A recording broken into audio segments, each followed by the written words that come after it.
കുറച്ച് മുമ്പായിട്ട് ഞാൻ രാത്രി ഉറക്കത്തിൽ മൂത്രമൊഴിക്കുന്നതിനെ കുറിച്ചിട്ടുള്ള ഒരു വീഡിയോ ചെയ്തിരുന്നു. അപ്പം നോർമലി നമ്മുടെ പല വീഡിയോകൾ ചെയ്യുന്ന പോലെയാണ് അത് ചെയ്തിരുന്നത്. പക്ഷെ അതിൻ്റെ ഒരു ഫീഡ്ബാക്ക് എന്നുള്ളത് അതിന് വ്യത്യസ്ത തരത്തായിട്ടുള്ള ഫീഡ്ബാക്ക് കിട്ടിയെന്ന് പറഞ്ഞു കഴിഞ്ഞാൽ ശരിക്കും അതിൻ്റെ ഹിസ്റ്ററി എടുത്ത് നോക്കുമ്പോൾ ശരിക്കും വളരെ സങ്കടം തോന്നും. കാരണം എന്താണെന്ന് പറഞ്ഞു കഴിഞ്ഞാൽ വ്യത്യസ്ത തരം ഏജ് നമ്മൾ നോർമലി എല്ലാവർക്കും അറിയാം, ചെറിയ മക്കൾ മൂത്രമൊഴിക്കുന്നുള്ളത് നമുക്കറിയാം. ഒരു 8 വയസ്സ് വരെ മാക്സിമം, അത് കഴിഞ്ഞ് എന്ത് ചെയ്യും, നോർമലി അത് സ്റ്റോപ്പ് ആവും. പക്ഷേ എനിക്ക് വന്ന കോളുകൾ, ഇപ്പം ഓൺലൈനാകുമ്പോൾ കോളുകളും മറ്റു പല കാര്യങ്ങളെന്ന് പറഞ്ഞു കഴിഞ്ഞാൽ വിദേശ രാജ്യങ്ങളിൽ നിന്നുള്ള ആൾക്കാരാണ്. 37 വയസ്സുള്ള അല്ലെങ്കിൽ 39 വയസ്സുള്ള പുരുഷന്മാരടക്കമുണ്ട് അതിൽ. അപ്പോൾ അവരിങ്ങനെ പറയാണ്, ഡോക്ടർ ഇത് വളരെയധികം ബുദ്ധിമുട്ടാണ്. അപ്പോൾ അതിൻ്റെ ഡെപ്ത് സത്യം പറഞ്ഞാൽ എനിക്ക് പോലും മനസ്സിലായത്. കാരണം അതിന് അവരനുഭവിക്കുന്ന മാനസിക സമ്മർദ്ദങ്ങൾ. അവർ പറയാം, ഡോക്ടർ എനിക്ക് രാത്രി യാത്ര ചെയ്യാൻ പറ്റില്ല, ഞാൻ ഒരു റൂമിലല്ല ഞാൻ താമസിക്കുന്നത്, ഞാൻ സെപ്പറേറ്റ് ആയിട്ട് റൂം എക്സ്ട്രാ റെന്റ് കൊടുത്ത് താമസിക്കുന്നത്. കാരണം എന്താണ്, ഈ ഒരു ബുദ്ധിമുട്ട് നിങ്ങൾക്ക് വേറെ ആരോടെങ്കിലും സ്വന്തം ഭാര്യയോട് പോലും പറയാൻ പറ്റാത്ത അവസ്ഥ. കാരണം എന്താണ്, യൂറിനേഷൻ സംഭവിക്കുന്നതാണെന്ന് ആലോചിച്ച് നോക്കി. ഉറക്കത്തൊരു പ്രായമുള്ളൊരു വ്യക്തി മൂത്രമൊഴിക്കുക എന്ന് പറഞ്ഞു കഴിഞ്ഞാൽ യുവാവായ അതേ അവസ്ഥ. തൊട്ടടുത്ത് വേറൊരു കേസ് വന്നതെന്ന് പറഞ്ഞു കഴിഞ്ഞാൽ ഡോക്ടറെ ഇവള് കല്യാണത്തിന് സമ്മതിക്കുന്നില്ല എന്ന് പറഞ്ഞിട്ട്. കാരണം എന്താണ്, കുട്ടിയോട് സംസാരിച്ചപ്പോൾ കുട്ടി പറയാണ്, ഡോക്ടർ പാരൻസിന് അറിയാം, ഞാൻ അവരോട് പറയാറുണ്ട്, പക്ഷേ ദിവസവും ഒഴിക്കുന്ന കാര്യം ഞാൻ അവരോട് പറയാറില്ല. കാരണം എന്താണ്, ഞാൻ തന്നെ ഉറങ്ങി എഴുന്നേറ്റ് മോർണിംഗ് ആരും എഴുന്നേൽക്കുന്നതിന് മുമ്പ് ബെഡ് ക്ലീൻ ചെയ്യലാണ്, അല്ലെങ്കിൽ വേറൊരു ബെഡ്ഷീറ്റ് ഇട്ടിട്ട് എക്സ്ട്രാ ഷീറ്റ് ഇട്ടിട്ട് ഞാനത് മാനേജ് ചെയ്യലാണ്. കാരണം എന്താണ്, സ്വന്തം പാരൻസ് അറിയാതെ ഈ ഒരു കാര്യം രഹസ്യമായിട്ട് കൊണ്ടെടുക്കുകയാണ്. അപ്പോൾ ഈ കല്യാണത്തിന് പ്രഷർ വന്നപ്പോഴാണ് ഞാൻ ഡോക്ടറെ വിളിച്ചത്. പിന്നെ ഞാൻ നേരിട്ട് ഡോക്ടറെ കാണാൻ വന്നത്. കാരണം ലോങ് നിന്നാണ് അവർ നേരിട്ട് കാണാൻ വരുന്നത്. അപ്പോൾ കരഞ്ഞുകൊണ്ടാണ് അവർ എന്നോട് സംഭവം പറയണത്. അപ്പോൾ ഈ 2 സംഭവങ്ങളിലൂടെ നിങ്ങളൊന്ന് ആലോചിച്ച് നോക്കി, നിങ്ങൾക്ക് അനുഭവിക്കുമ്പോൾ മാത്രമേ അതിൻ്റെ പ്രാധാന്യം, അതിൻ്റെ ബുദ്ധിമുട്ട് നിങ്ങൾക്ക് മനസ്സിലാവുള്ളൂ. കാരണം നിങ്ങളൊന്ന് ആലോചിച്ച് നോക്കിയാൽ മതി, നിങ്ങളിപ്പോൾ ഫ്ലൈറ്റിൽ യാത്ര ചെയ്യുമ്പോൾ, അല്ലെങ്കിൽ രാത്രി ബസ്സിൽ യാത്ര ചെയ്യുന്ന സമയത്തിൽ, തൊട്ടടുത്ത് ട്രെയിനിൽ യാത്ര ചെയ്യുന്ന സമയത്ത് നമ്മൾ അറിയാതെ മൂത്രമൊഴിച്ച് പോകുന്ന അവസ്ഥ ഒന്ന് ആലോചിച്ച് നോക്കി. തൊട്ടടുത്ത ആളറിയൂലേ, തൊട്ടടുത്ത് പോകുമ്പോൾ ട്രെയിനിലൊക്കെ ആണെങ്കിൽ ബെർത്തുനിന്ന് തൊട്ടടുത്ത ബെർത്തിലേക്ക് എത്തൂലേ മൂത്രം. ഒന്ന് ആലോചിക്കുക, നിങ്ങൾ അത്രമാത്രം സാമൂഹികമായിട്ടും മാനസികമായിട്ടും പ്രയാസം അനുഭവിക്കുന്നുണ്ട്. ഇതേ രൂപത്തിൽ വേറൊരു വീട്ടിൽ നിന്ന് അവർ ഹോസ്റ്റലിൽ അഡ്മിഷൻ കിട്ടിയിട്ട് പോവാണ്. അപ്പം അതുവരെ അവർക്ക് പ്രശ്നം ഉണ്ടായിരുന്നില്ല, എന്താണ്, റൂമിലായിരുന്നു, കുഴപ്പമൊന്നും ഉണ്ടായിരുന്നില്ല. പക്ഷെ ഇതിപ്പം കോളേജിൽ അഡ്മിഷൻ കിട്ടി, ഹോസ്റ്റലിലേക്ക് പോകണം, അവിടെ 3 ആൾക്കാർ അല്ലെങ്കിൽ 4 ആൾക്കാരാണ് റൂം ഷെയർ ചെയ്യണത്. ഡോക്ടർ എന്ത് ചെയ്യുന്നതുകൊണ്ട് ഓടി വരുന്നത്. ആകെ 2 മാസം ഗ്യാപ്പ് ഉണ്ടായിരുന്നുള്ളൂ അവരുടെ ട്രീറ്റ്മെൻറ്റ് പീരീഡ്. പക്ഷേ ദൈവത്തിൻ്റെ അനുഗ്രഹം കൊണ്ട് എന്ത് സംഭവിച്ചെന്ന് പറഞ്ഞു കഴിഞ്ഞാൽ അവർക്കതിപ്പോൾ കൺട്രോൾ ചെയ്യാൻ പറ്റി. ഞാനവിടെ ആദ്യം പറഞ്ഞിരുന്നത് ക്രോണിക്കാണ്, 17 വർഷത്തോളം പഴക്കമുള്ള കേസാണ്. അപ്പോൾ അവർക്കത് മാനസികമായിട്ട് ഉൾക്കൊണ്ട് ഞാൻ പക്ഷേ അത് പൂർണ്ണമായിട്ട് മാറിയിട്ടുണ്ട്.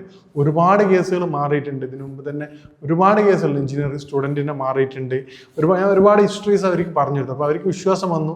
പക്ഷെ 2 മാസം കൊണ്ട് തന്നെ അവർക്കൊരു 80%, 60 മുതൽ 80% വരെ മാറ്റം വരുത്താൻ സാധിച്ചു. ഒരു സന്തോഷത്തോടുകൂടിയാണ് ഹോസ്റ്റലിൽ പോയിരുന്നത്. അപ്പോൾ ഇന്ന് പറയാൻ പോകുന്നത് ഈ പറഞ്ഞ രാത്രിയിൽ മൂത്രമൊഴിക്കുന്ന അസുഖത്തെക്കുറിച്ചാണ്. ഇതിൻ്റെ ഏറ്റവും പ്രധാനപ്പെട്ട ഒരു കാരണമായിട്ട് പറയണത്, ഇതിനെ റേഷ്യോ നോക്കുകയാണെങ്കിൽ നമുക്കത് ബോത്ത് സെക്സിൽ പുരുഷന്മാർക്കും സ്ത്രീകളിലും ഇത് കോമൺ ആയിട്ട് കണ്ടുവരുന്നുണ്ട്. നോർമലി ഇത് മനസ്സിലാക്കുകയാണെങ്കിൽ ഇത് കോംപ്ലിക്കേഷൻ ആയിട്ട് ഒരു ഏജ് 20-ന് ശേഷം എടുക്കുകയാണെങ്കിൽ ഒരു 80% എനിക്ക് വന്ന കേസിൽ എൻ്റെ ക്ലിനിക്കൽ സ്റ്റഡി അനുസരിച്ച് 80% അത് സ്ത്രീകളാണ്, 20% മാത്രം മെയിലുള്ളൂ.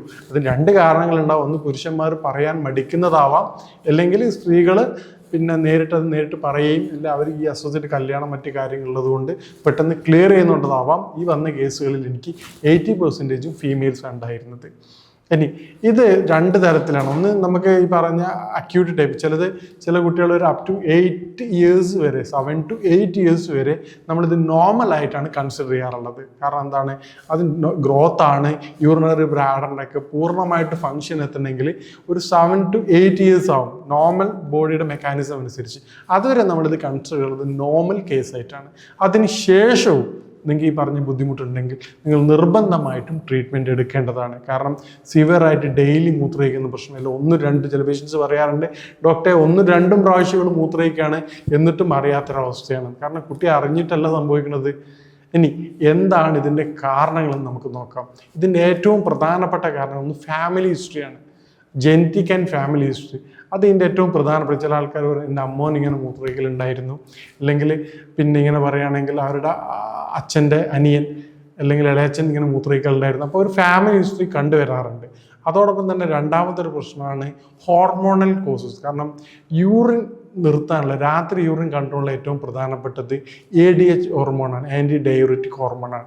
ഇതിൻ്റെ എഫിഷ്യൻസി കുറവ് ചില കേസുകളിൽ ഈ പറഞ്ഞ ഒരു പ്രധാനപ്പെട്ട കാരണമായിട്ട് കണ്ടുവരാറുണ്ട്. മൂന്നാമത്തതാണ് ഈ പറഞ്ഞ യൂറിനറി ബ്ലാഡറിൻ്റെ അബ്നോർമാലിറ്റീസ്, ചില വീക്ക്നെസ്, അതുപോലെ തന്നെ ഫുള്ളി ഫങ്ഷൻ അല്ലാത്ത അവസ്ഥ, തീരെ സ്റ്റോറേജ് കപ്പാസിറ്റി കുറവുള്ള അവസ്ഥ. ഇതൊക്കെയാണ് ഇതിൻ്റെ ഏറ്റവും പ്രധാനപ്പെട്ട കാരണങ്ങൾ. ഇനി ഇതിനെ നമുക്ക് എങ്ങനെ പ്രിവെൻറ്റ് ചെയ്യാം എന്ന് നോക്കാം.